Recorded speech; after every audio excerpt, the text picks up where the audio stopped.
மதுரை மாவட்ட பத்திரிகையாளர்கள் ஊடக நண்பர்களுக்கு எனது மாலை நேரத்து வணக்கம். ஆனால் இப்போ 4-5 நாளாக டெய்லி பேட்டி கொடுத்துட்டே இருக்கிறேன். இன்றைக்கி சட்டமன்றத்திலையும் பேசியிருக்கிறோம். அதில் இல்லாத கேள்விகள் இப்போ புதுசாக மத்தியானத்துக்கு கூட ஏதாவது டெவலப்மெண்ட்ஸ் இருந்தால் கொஞ்சம் சொல்லுங்கள். வேலூர் இப்ராஹிம் அவர்கள் வீட்டு செய்தியில் எடுத்திருக்காங்க. தொடர்ந்து இந்த அமைச்சர் பொன்முடி தொடர்பாக எங்கெல்லாம் போராட்டம் நடக்குதோ அங்கெல்லாம் போராட்டங்கள் கொஞ்சம் கட்டுப்படுத்தப்பட்டு வருது. அதாவது ஜனநாயக நாட்டில் போராட்டம் நடத்துறது யாரும் தடுக்க முடியாது. நம்ம இந்தியாவிலே அதிக சுதந்திரம், பேச்சு சுதந்திரம், எழுத்து சுதந்திரம், அப்புறம் பத்திரிகை சுதந்திரம், அதோட மிகப்பெரிய சுதந்திரம். இதில் அடக்குமுறை செய்வது என்பது அது கண்டிக்கத்தக்கது. சார், நீங்கள் இன்றைக்கி ஆளுநரை சந்தித்து பேசுகிறதா, பொன்முடி விவகாரம் தொடர்பாக ஆளுநரை சந்தித்து பேசுகிற தகவல் வெளியாக இருந்துச்சு. அது சம்மந்தமாக எதுவும் சந்திப்பு? இல்லை, அது ரூமர் தான். யாருமே இது இல்லாமல் சும்மா யாரோ ஒரு கிளப்பி விட்டுருக்காங்க. வேறு குறிப்பாக மாநில சுயாட்சி தொடர்பாக ஏற்கனவே கலைஞர் அவர்கள் 1974 ஒரு குழு போட்டு அதான அறிக்கையெல்லாம் இருக்குது, நிறைய முன்மாதிரிகள்லாம் கொடுத்துருக்குறாங்க.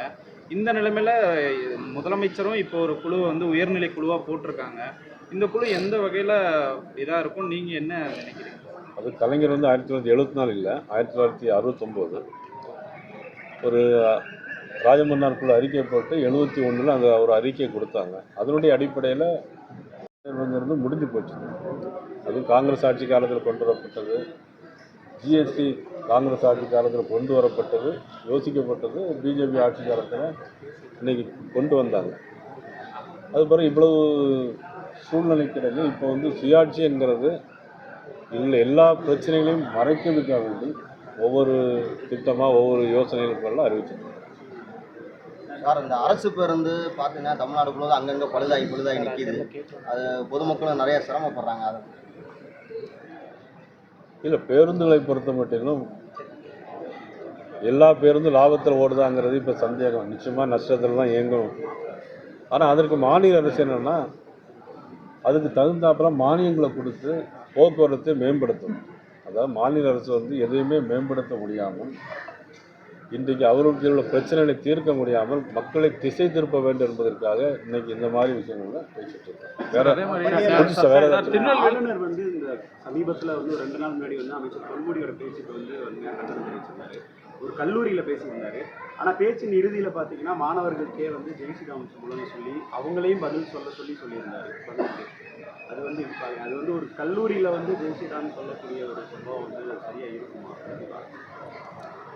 அதாவது ஆளுநர் என்ன பேசினார்னு எனக்கு தெரியாது. அதை போட்டு பார்த்துட்டு நான் உங்களுக்கு பதில் சொல்றேன். சார், தலித் அட்ராசிட்டிஸ் தமிழ்நாட்டில் முன்னாடி கடந்த ஆட்சியோட அதிகரிச்சிருக்கு அப்படின்னு சொல்லி ரஞ்சித் பேசியிருக்காரு. அந்த மாதிரி தான் இருக்கா? திருநெல்வேலி மாவட்டத்தில் அதிக அளவில் தலித் அட்ராசிட்டிஸ் நடந்திருக்கு. ஆனால் தமிழ்நாடு அரசு முழுமையாக நடவடிக்கை எடுக்காமல் தள்ளி போட்டுக்கிட்டே இருக்காங்க. அதுக்கு எதிராக யாராவது பேசுனாங்கனாலும் அவங்கள இது ஃப்ரேம் பண்ணிடுறாங்க. இவங்க சமூக நீதிக்கு எதிராக செயல்படுறாங்கன்னு ஃப்ரேம் பண்ணுறாங்க அப்படின்ற மாதிரி பேசியிருக்காரு. இப்போ தமிழ்நாட்டில் எது ஒழுங்காக நடக்குதுன்னு நினைக்கிறீங்க? நீங்கள் பார்த்தீங்கன்னா எல்லாரும் கஞ்சா குடிக்கிறாங்க. எல்லாரும்னா நீங்கள் கிராமத்தில் இளைஞர்களுக்கு கஞ்சா குடிக்கிற அளவுக்கு பழக்கி விட்டுருக்கணும். ஆனால் கஞ்சா போதைப் பொருள் எங்கிருந்து வருது, அது ரூட் அவுட் பண்ணுறங்கிற நோக்கம் தமிழக அரசு இல்லை. பாலியல் கொடுமைகள் நடந்துக்கிட்டே, இதையெல்லாம் கட்டுப்படுத்த வேண்டும் என்பது மாநில அரசினுடைய கடமை. அதை செய்ய தவறிட்டு இருக்காங்க. வேற ஏதாவது இருக்கா? சார், ஒன்று நீங்கள் பலம் வாய்ந்த கூட்டணியாக அதிமுக பாஜக கூட்டணி அமைஞ்சிருக்கதா சொல்கிறீங்க. ஆனால் முக்கிய அதிமுக தலைவர்கள் அதை குறித்து பேசுகிறதுக்கே ஒரு அச்சப்படுறாங்க. குறிப்பாக 15 நாள் கழித்து பேசுகிறேன்னு சொல்கிறாங்க. ஒரு கூட்டத்தில் நிர்வாகிகள் கண்ணீர் வடிக்கிறாங்க, நம்ம பொறுத்து தான் போகணும் அப்படின்லாம் பேசுகிறாங்க. இதெல்லாம் எப்படி பார்க்குறீங்க சார்? அவர்களுடைய இந்த கூட்டணி தொடர்பான அந்த பேச்சுக்கள்லாம் எப்படி பார்க்குறீங்க? நீங்கள் சொல்கிறத பார்த்தா ரொம்ப மோசமாக இல்லை இருக்குது. கண்ணீர் வடிக்க இல்லை, பொள்ளாச்சி ஜெயராமன் முன்னிலையிலேயே அதிமுக நிர்வாகி கண்ணீர் வடிச்சுக்கிட்டே அந்த கூட்டணி சம்மந்தமாக பேசியிருக்கா. நம்ம அதை பெரிய வித்தியாசமாக இருக்குது. நீங்கள் எந்த பத்திரிக்கை? நீங்கள் புதிய தலைமுறை. ஆனால் இந்த மாதிரி நான் இன்றைக்கும் பொள்ளாச்சி ஜெயராமன்கிட்ட பேசிகிட்டு இருக்கிறோம். எனக்கெல்லாம் சீனியர் அவர். கூட இருக்க எல்லாரையும் எனக்கு தெரியும். அதிமுகவில் கிளைக்கழக செயலாளர் முதற்கொண்டு எனக்கு தெரியும்.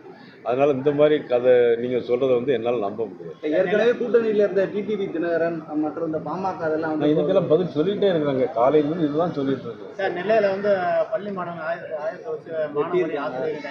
கண்டிக்கிறது வன்மையாக கண்டிக்கிறது நான் போட்டு விட்டுருக்கேன். நிச்சயமாக கடுமையான நடவடிக்கை எடுக்கும். பள்ளிக்கூடங்களில் காவல்துறை பள்ளிக்கூடங்கள் மட்டும் இல்லை பொது இடங்களில் எங்கெங்கே பிரச்சனை வரும்னு கண்டறிந்து அதுக்கான நடவடிக்கை எடுக்கணும்.